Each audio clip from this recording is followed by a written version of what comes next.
All right, let's jump straight into it. Today we're unpacking something that goes way beyond your standard sports tournament. Seriously, we're gearing up for what is arguably the most logistically insane sporting event in human history, the 2026 FIFA World Cup. In this explainer, we're going to break down the data, the sheer scale of the thing, and the massive, game-changing shifts coming to this global phenomenon. Okay, so to anchor our expectations right off the bat, let's stack up the 2026 World Cup against what we normally view as the absolute peak of sports infrastructure, right? The Super Bowl. If you think the Super Bowl is a massive logistical undertaking, and it is, you are simply not ready for the magnitude of what's coming in 2026.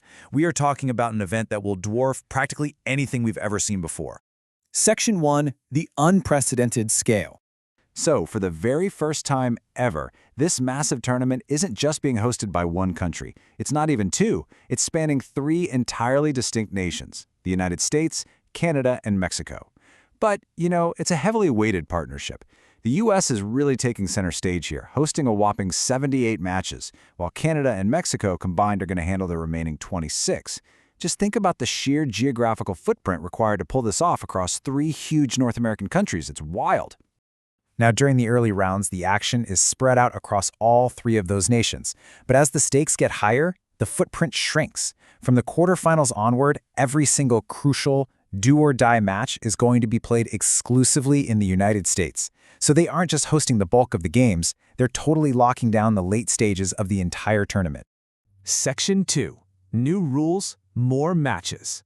FIFA actually didn't just change where the games are played, they've drastically expanded the field itself. Traditionally, the World Cup has always been capped at 32 teams. But for 2026, they're bumping that up to a massive 48. This is a monumental shift. It completely paves the way for underdogs, much broader global representation, and honestly, a chance to see nations compete who might never have made it past the qualifiers in previous years. And the ripple effect of adding those 16 extra teams is kind of staggering.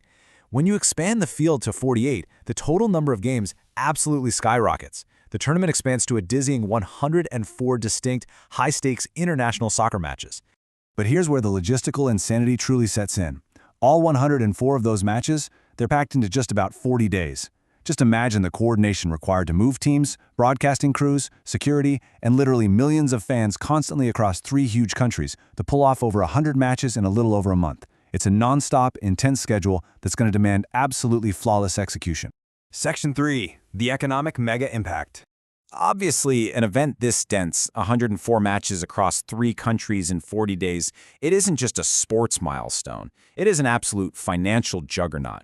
Projections are showing the economic impact will be in the billions. And we aren't just talking about a temporary boost in like hot dog and jersey sales. Entire cities are going to be physically transforming their transit, their infrastructure, their hospitality sectors just to accommodate millions of international tourists.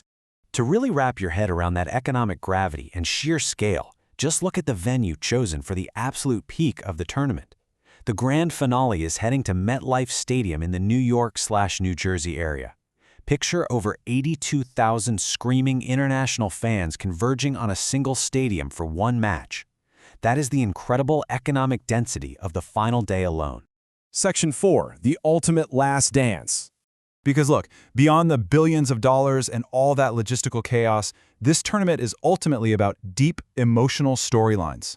I mean, we're looking at what is almost certainly the ultimate global finale for football's greatest legends. We're talking Lionel Messi and Cristiano Ronaldo's final run on the World Cup stage. And right alongside those legendary farewells, you have the U.S. men's national team playing the biggest matches of their lives directly in front of a massive, passionate home crowd. So, as the world gears up for a spectacle like we've never seen before, the stakes, quite frankly, have never been higher.